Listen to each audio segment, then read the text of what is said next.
السلام عليكم ورحمة الله وبركاته. إن الحمد لله نحمده ونستعينه ونستغفره ونعوذ بالله من شرور أنفسنا ومن سيئات أعمالنا. من يهده الله فلا مضل له ومن يضلل فلا هادي له، وأشهد أن لا إله إلا الله وحده لا شريك له، وأشهد أن محمدا عبده ورسوله. يا أيها الذين آمنوا اتقوا الله حق تقاته ولا تموتن إلا وأنتم مسلمون. يا أيها الناس اتقوا ربكم الذي خلقكم من نفس واحدة وخلق منها زوجها وبث منهما رجالا كثيرا ونساء، واتقوا الله الذي تساءلون به والأرحام إن الله كان عليكم رقيبا. يا أيها الذين آمنوا اتقوا الله وقولوا قولا سديدا يصلح لكم أعمالكم ويغفر لكم ذنوبكم، ومن يطع الله ورسوله فقد فاز فوزا عظيما. أما بعد، فإن أصدق الحديث كتاب الله، وخير الهدي هدي محمد صلى الله عليه وعلى آله وسلم، وشر الأمور محدثاتها، فإن كل محدثة بدعة وكل بدعة ضلالة وكل ضلالة في النار. أيها الناس،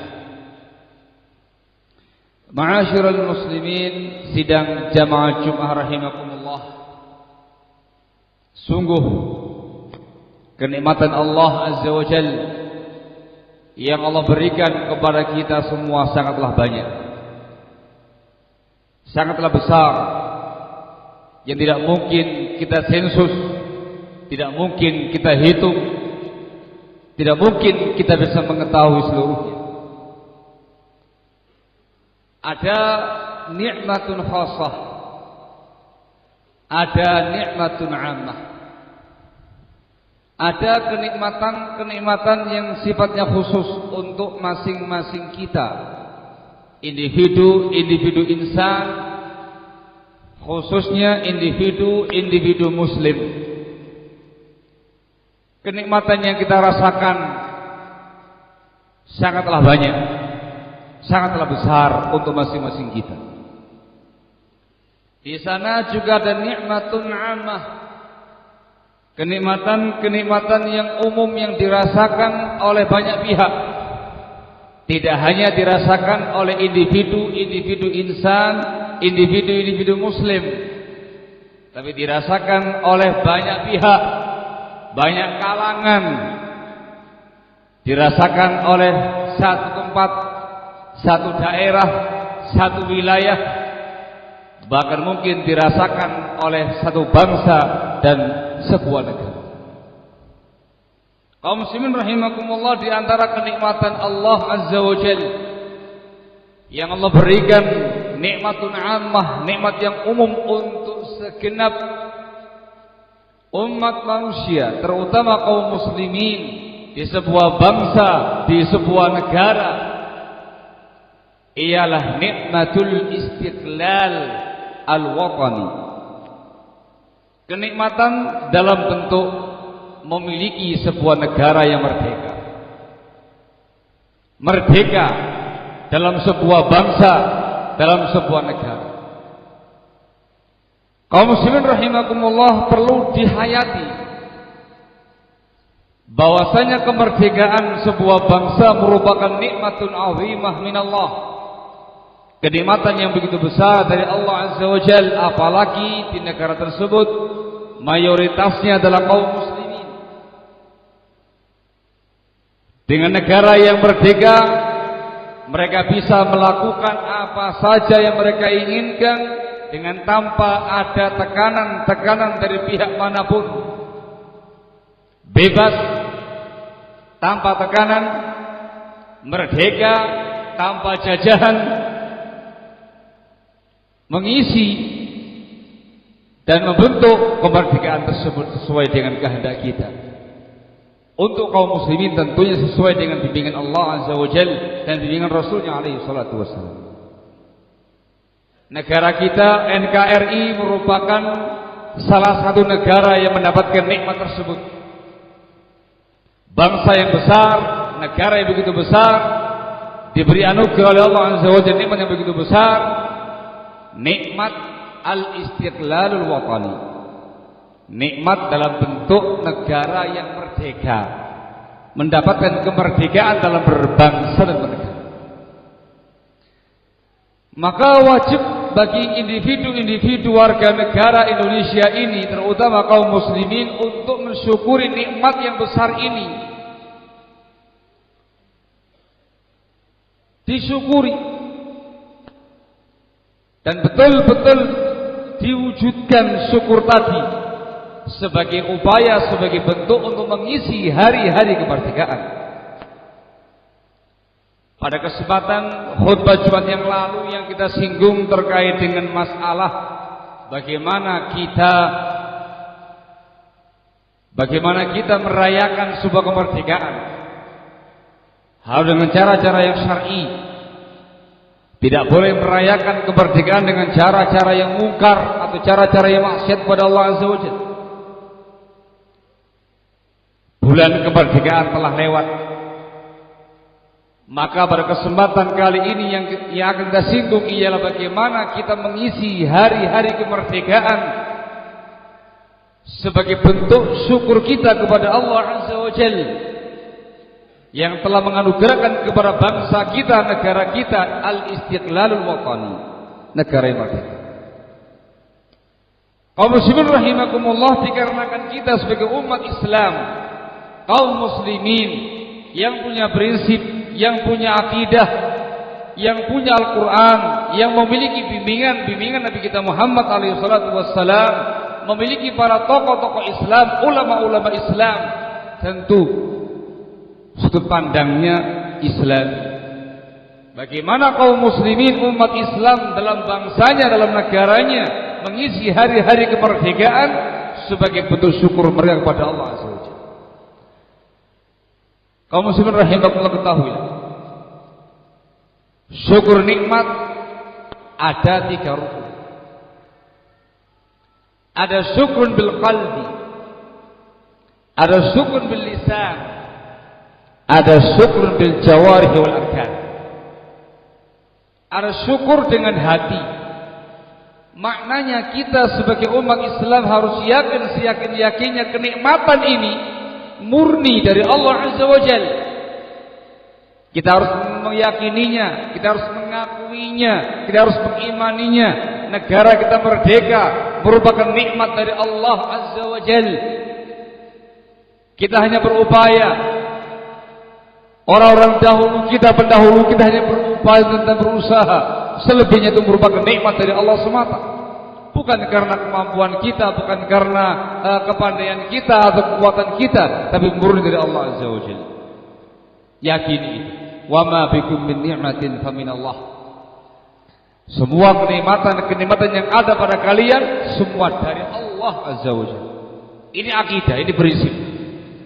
Bukan karena fulan, bukan karena alam, bukan karena tokoh A atau tokoh B, atau perjuangan A atau perjuangan B. Ini murni kita yakini sebagai nikmat dari Allah Azza wa Jalla. Hati kita beriman dengan ini. Apa yang diupayakan hanya semata-mata ikhtiar, hanya semata-mata usaha. Selebihnya nikmat dari Allah Azza wa Jalla. Dan yang kedua ialah syukrun bil lisan. Syukur dengan lesan. Maknanya kita bertahmid kepada Allah Azza wa Jalla, mengucapkan alhamdulillah, segala puji bagi Allah yang menjadikan bangsa kita, negara yang merdeka, bangsa yang merdeka, sudah lepas dari masa-masa jajahan dan penjajahan. Banyak bertahmid, mengucapkan alhamdulillah, terutama kaum muslim muslimin bertahmid, bersyukur kepada Allah Azza wa Jal atas nikmat yang besar ini. Saya yakin tidak ada seorang pun dari kita, walaupun kita yang belum pernah mengalami masa penjajahan, saya yakin tidak ada yang mau kembali kepada masa-masa itu. Masa-masa penuh penderitaan dan penuh kesengsaraan. Maka syukurilah dengan banyak bertahmid kepada Allah. Alhamdulillah yang telah menganugerahkan kepada kita sebagai bangsa yang merdeka, sebagai bangsa dan negara yang merdeka. Alhamdulillah, disyukuri. Dan yang ketiga, kaum muslimin rahimakumullah, yang paling penting, ini sebagai wujud syukur kita kepada Allah, bukti-bukti kita bersyukur kepada Allah untuk mengisi hari-hari kemerdekaan dalam bentuk asyukru bil jawarihi wal arkan. Kita mensyukuri nikmat Allah yang besar ini dengan anggota badan kita, dengan fisik kita, dengan tindakan-tindakan nyata dari kita. Ini yang bakal kita uraikan insyaallah taala. Inilah yang akan membedakan antara kaum muslimin yang punya prinsip dengan yang non muslim. Kaum muslimin rahimakumullah, ada beberapa bentuk mazahir waswar, beberapa bentuk contoh-contoh syukur nikmat dengan tindakan nyata kita dalam rangka untuk mensyukuri nikmat kemerdekaan ini. Itu sebagai bukti kita mengisi hari-hari kemerdekaan dengan benar sesuai dengan bimbingan syariat, dan maslahatnya pun akan dirasakan oleh semua masyarakat yang ada dan dirasakan oleh bangsa dan negara yang ada. Yang pertama ialah menanamkan dalam jiwa kita masing-masing, dalam prinsip kita masing-masing, dalam akidah kita masing-masing, yang namanya prinsip as-sam'u wa ta'ah li wali amril muslim barran kana aw fajira. Menanamkan prinsip mendengar, patuh, taat kepada penguasa kita yang muslim, baik dia orang yang saleh ataupun dia orang yang fajir, orang yang tidak saleh. Tindakan nyatanya ialah dengan kita menjadi warga negara yang patuh, warga negara yang taat, warga negara yang mendengarkan arahan-arahan, bimbingan-bimbingan, perintah-perintah penguasanya selama dia muslim, walaupun dia zalim, walaupun dia banyak kurang-kurangannya. Ini prinsip Qur'ani, juga merupakan prinsip nabawi, juga merupakan prinsipnya salafun saleh dari kalangan para sahabat, para tabi'in, atba'ut tabi'in, dan semua imam mazhab 4. Allah mengatakan dalam firman-Nya, ya ayyuhalladzina amanu athi'ullaha wa athi'ur rasul wa ulil amri minkum. Wahai orang-orang yang beriman, taatlah kepada Allah, taatlah kepada Rasulnya sallallahu alaihi wasallam, dan kepada ulil amri di antara kalian. Umara, para penguasa minkum, dari kalangan kalian, dia muslim. Hanya disebutkan satu syarat, dia muslim. Tidak menyebutkan dia orang saleh, dia yang bertakwa kepada Allah, atau dia orang yang zalim. Yang penting dia muslim.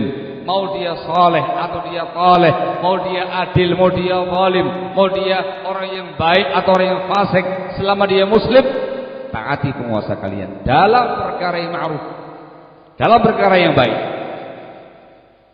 Disebutkan dalam Bukhari Muslim dari sahabat yang mulia Abdullah bin Umar bin Khattab radhiyallahu taala anhu, kata Rasulullah sallallahu alaihi wasallam, "Alal mar'il muslim as-sam'u wa ta'ah fi ma habba wa karih, ma lam yu'mar bi ma'siyatin, fa in umira bi ma'siyatin fala sam'a wa la ta'ah." Wajib atas individu muslim untuk mendengar, patuh dan taat kepada penguasanya dalam perkara yang dia suka atau yang dia benci, dalam semua keadaan dia, selama tidak diperintah dengan kemaksiatan. Kata Rasulullah, ketika diperintah dengan kemaksiatan, maka jangan kamu dengarkan, jangan kamu patuhi, perintah tersebut saja. Hadis ini kaum muslimin rahimakumullah menerangkan kepada kita prinsip nabawi menjadi warga negara yang patuh, yang taat kepada penguasanya dalam perkara yang ma'ruf. Al-Imam Al-Mubarakfuri rahimahullah dalam Syarah Tirmidzi ketika menjelaskan tentang faedah riwayat di atas, beliau menyatakan wa fihi annal imama idza amara bi mustahabbin aw mubahin wajib. Pada riwayat di atas ada faedah bahwasanya seorang pemimpin, seorang penguasa ketika memerintahkan perkara yang mustahab, perkara yang dianjurkan dalam syariat, atau perkara yang mubah, hukumnya menjadi wajib. Hukumnya menjadi wajib dipatuhi, ditaati oleh masyarakat. Asy-Syaikh Al-Allamah Muhammad bin Shalih Al-Utsaimin rahimahullah menjabarkan perintah-perintah penguasa, anjuran-anjuran penguasa dibagi menjadi 4. Yang pertama ialah sang penguasa memerintahkan kaum muslimin untuk mengerjakan perkara yang wajib dalam syariat. Dalam bimbingan Islam hukumnya wajib. Penguasa juga memerintahkan kaum muslimin, rakyatnya, masyarakatnya untuk mengerjakannya. Maka dia dihukumi wajib secara syariat dan wajib karena perintah penguasa. Pemerintah mengedarkan edaran untuk melaksanakan sholat berjamaah di masjid 5 waktu. Itu ada di negara kita, di beberapa wilayah, di beberapa daerah. Entah bupatinya atau wali kotanya atau bahkan gubernurnya mengeluarkan edaran resmi supaya semua instansi pemerintah dan masyarakat melaksanakan ibadah 5 waktu berjamaah di masjid. Berjamaah di masjid bagi laki-laki yang punya udzur hukumnya wajib menurut pendapat yang rajih, dan menjadi lebih wajib lagi ketika ada perintah dari penguasa. Siapa saja yang tidak melakukan jamaah di tempat itu tanpa udzur, maka dia dosanya 2 kali. Yang pertama dia dosa melanggar kewajiban syariat, yang kedua dia dosa melanggar perintah penguasa. Yang kedua, pemerintah itu memerintahkan menganjurkan perkara yang mustahab dalam syariat, yang bukan wajib, sunnah, dianjurkan dalam syariat. Tapi penguasa memerintahkannya, maka hukumnya menjadi wajib. Itu seperti yang disampaikan tadi sama Al-Mubarakfuri rahimahullah. Ini contohnya sangat banyak. Semua amal-amal yang sunnah ketika ada anjuran pemerintah menjadi wajib. Misalkan sebagian penguasa mengeluarkan edaran menghimbau kepada segenap warga, misalkan Sidayung atau Gresik, untuk melaksanakan puasa Arafah kemarin. Misalkan puasa Arafah punya sunnah, tapi ketika ada himbauan anjuran pemerintah maka menjadi wajib dalam rangka untuk mentaati, mematuhi himbauan pemerintah tadi. Ini menunjukkan betapa tinggi, betapa besar kedudukan seorang penguasa dalam Islam. Yang ketiga, sang penguasa, sang pemerintah menganjurkan, menghimbau kepada segenap kaum muslimin atau rakyatnya untuk melaksanakan perkara yang mubah, perkara yang halal, perkara yang mubah, bukan perkara yang haram. Maka di sini pun perkara yang tadinya mubah itu menjadi wajib. Wajib dikarenakan ketaatan kepada penguasa, kepatuhan kepada penguasa, jadi wajib. Menjadi wajib. Sam'an wa ta'atan liwaliil amr. Karena kewajiban mendengar, mematuhi, mentaati penguasa kita. Ini makna ucapan Mubarakfuri rahimahullah ta'ala dengan hadis di atas. Barakallahu fikum.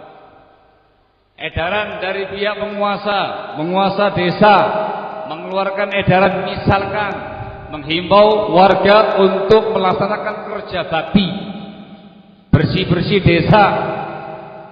Hukum asalnya telah mubah. Mau nyapu, mau dibersihkan ataukah tidak, mubah. Tadi menjadi perkara yang dianjurkan ketika semuanya kotor.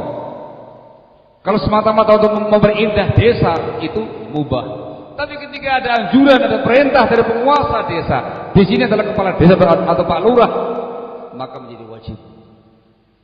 Yang tidak punya udzur harus melaksanakannya atau sesuai dengan aturan yang berlaku di tempat tersebut. Menjadi wajib. Ini penting untuk diketahui oleh kaum muslimin. Ini adalah bimbingan syariat. Adapun yang keempat ialah ketika sang penguasa itu, barakallahu fikum, memerintahkan perkara yang mungkar, memerintahkan perkara yang haram dalam Islam, yang mengandung unsur maksiat kepada Allah Azza wa Jalla, yang ini tidak boleh ditaati. La ta'ata li makhluqin fi maksiatil khaliq. Tidak mungkin mentaati makhluk siapapun dalam bermaksiat kepada sang khaliq. Innama ta'atu fil ma'ruf, kata Rasul. Ketaatan hanya dalam perkara yang ma'ruf saja. Kali itu tidak kita taati. Kita taati dalam perkara-perkara yang lainnya. Kita mau meminta maaf kepada pihak penguasa, tidak bisa mematuhi perintah-perintah beliau, bukan karena anti pemerintah, tapi dalam rangka untuk melaksanakan prinsip agama.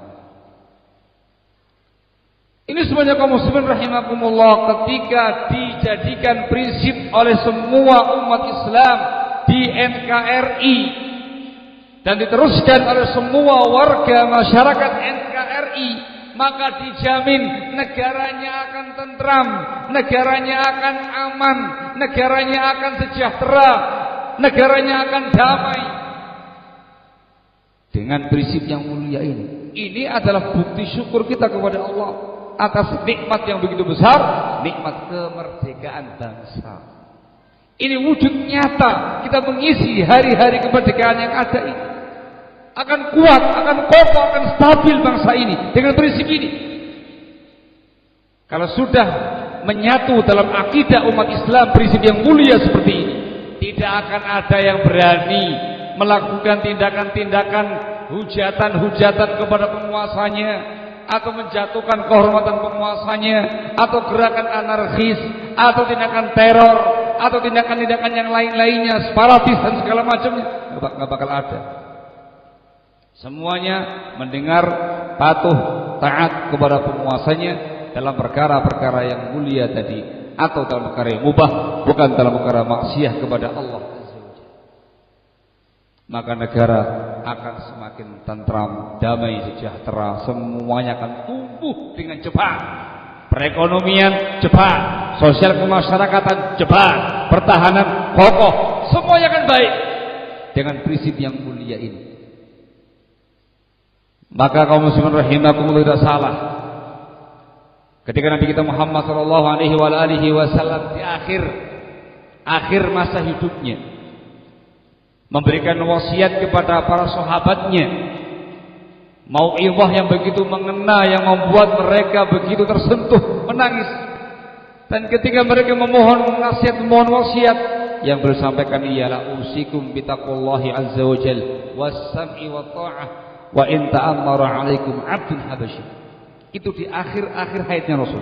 Belum memberikan wasiat, aku memberikan kepada kamu semua wasiat untuk bertakwa kepada Allah azza wa jalla. Dan yang kedua, mendengar, patuh, mentaati penguasa kalian walaupun dipimpin budak Habasyah. Ketakwaan kepada Allah itu untuk meraih kebahagiaan akhirat. Ketaatan kepada penguasa untuk meraih kebahagiaan dunia. Al-Hafidz Ibnu Rajab Al-Hambali rahimahullah menegaskan ini wasiat akan bisa dicapai dengannya sa'adah ad-darain, kebahagiaan dua negeri, kebahagiaan dunia dan kebahagiaan akhirat. Takwa akan bisa meraih dengannya kebahagiaan agama dan akhirat. Mendengar, mematuhi, mentaati penguasa akan tercapai dengannya semua kebaikan dunia. Maka negara akan semakin indah, semakin bagus dengan prinsip yang mulia ini. Aqulu ma tasma'un wa astaghfirullah li wa lakum min kulli dhanbin wastaghfiruh innahu huwal ghafur.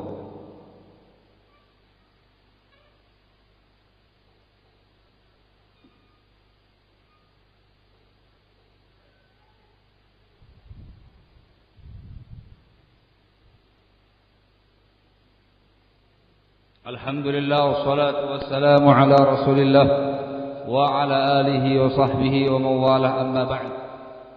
Kaum muslimin rahimakumullah, adapun bentuk yang kedua, contoh yang kedua, wujud nyata untuk mengisi hari-hari kemerdekaan dalam pandangan Islam yang akan membawa kemaslahatan besar untuk sebuah bangsa dan sebuah negara, khusus untuk kaum muslimin tentunya, ialah dengan umat Islam ini, kaum muslimin ini mengkaji kembali, mempelajari kembali bimbingan-bimbingan agamanya, mempelajari kembali bimbingan-bimbingan agamanya, merujuk kepada bimbingan agamanya, mengamalkan bimbingan-bimbingan agamanya dalam kehidupan mereka sehari-hari. Kenapa demikian? Dikarenakan Islam ini agama yang sempurna, agama yang menyeluruh, yang memberikan bimbingan-bimbingan kepada kaum muslimin secara khusus dan umat manusia secara umum, bimbingan yang terbaik, yang paling maslahat, yang paling manfaat, yang hak, yang adil. Dari mulai perkara akidahnya sampai urusan buang hajatnya. Allah mengatakan dalam firman-Nya tentang Al-Qur'anul Karim, "Inna hadzal Qur'ana yahdi lillati hiya aqwam." Sesungguhnya Al-Qur'anul Karim ini memberikan bimbingan, petunjuk kepada perkara yang paling aqwam. Al-aqwam al-aswab wal aslah wal a'dal. Yang paling benar, yang paling maslahat, yang paling adil. Itu Al-Qur'an. Dengan nas ayat di atas, "Inna hadzal Qur'ana yahdi lillati hiya aqwam." Al-Qur'an selalu bergandengan dengan bimbingan Nabi kita Muhammad sallallahu alaihi wasallam. Itulah Islam yang sungguh. Maka bimbingan Islam ini ketika dipelajari, ketika dikaji, ketika diamalkan, diwujudkan dalam keseharian kita, akan mendatangkan keadilan, mendatangkan kemanfaatan, mendatangkan kemaslahatan untuk pribadi, untuk keluarga, untuk famili, untuk masyarakat, untuk bangsa, untuk negara. Itu pasti. Itu pasti. Akidahnya akan baik, ibadahnya akan baik, dakwahnya akan baik, akhlaknya akan mulia, muamalah juga akan baik, akan terwujud sebuah masyarakat yang betul-betul tentram, masyarakat yang damai dan islami, dengan bimbingan Allah dan juga Rasulnya sallallahu alaihi wasallam. Tidak ada upaya yang lebih baik, yang lebih bermaslahat untuk mengisi hari-hari kemerdekaan dibandingkan dengan upaya untuk mengkaji bimbingan Allah Azza wa Jalla dan juga Rasulnya sallallahu alaihi wasallam, dan diamalkan, diterapkan dalam keseharian kita. Dijamin masyarakatnya soleh, dijamin masyarakatnya bertakwa kepada Allah, dijamin masyarakatnya akan jauh dari semua perkara yang mungkar, perkara-perkara yang membahayakan, dijamin akan datang semua kemaslahatan, semua kemanfaatan, semua keadilan untuk kita semuanya. Yakini itu, dikarenakan Allah Azza wa Jalla yang memberitakan kepada kita semuanya. Maka kaum muslimin rahimakumullah, kita sebagai umat Islam yang berada di negara besar seluas dan sebesar NKRI ini, mari kita bersama-sama mengisi hari-hari kemerdekaan, yaitu merupakan nikmat Allah Azza wa Jalla, dengan bimbingan-bimbingan tadi. Itu menyeluruh dari mulai prinsip agama kita sampai muamalah interaksi kita dengan sesama. Semuanya akan menjadi baik, akan menjadi bagus untuk masyarakat dan untuk bangsa dan negara. Ketika hari-hari kemerdekaan diisi dengan perkara-perkara melanggar prinsip di atas, maka yang muncul adalah keonaran, kesengsaraan, kebinasaan, kondisi yang tidak tentram, tindakan-tindakan separatis, tindakan anarkis, dan yang lain-lainnya yang sudah kita lihat langsung dan secara nyata di tengah-tengah kita. Ketika masyarakatnya melupakan bimbingan-bimbingan Allah dan juga Rasulnya sallallahu alaihi wasallam. Mudah-mudahan Allah Azza wa Jalla senantiasa menganugerahkan kepada bangsa kita, negara kita, nikmat dan anugerah yang besar, menjaganya, menjaga keamanannya, stabilitasnya, dan semoga Allah Azza wa Jalla menganugerahkan kepada penguasa-penguasa kita at-taufiqul hidayah, dan semoga Allah Azza wa Jalla menjadikan mereka semua sebagai penguasa yang adil, penguasa yang saleh, penguasa yang baik, yang memahami kondisi masyarakatnya, dan semoga Allah Azza wa Jalla memberikan anugerah kepada kita semua, bangsa, warga dan masyarakat Indonesia Raya ini, at-taufiq hidayah, dan semoga Allah Azza wa Jalla memberikan kemudahan kepada kita untuk menjaga bangsa ini, menjaga negara ini dengan bimbingan di atas. Amin ya rabbal alamin. Walhamdulillahirabbil alamin. Aqimissalam.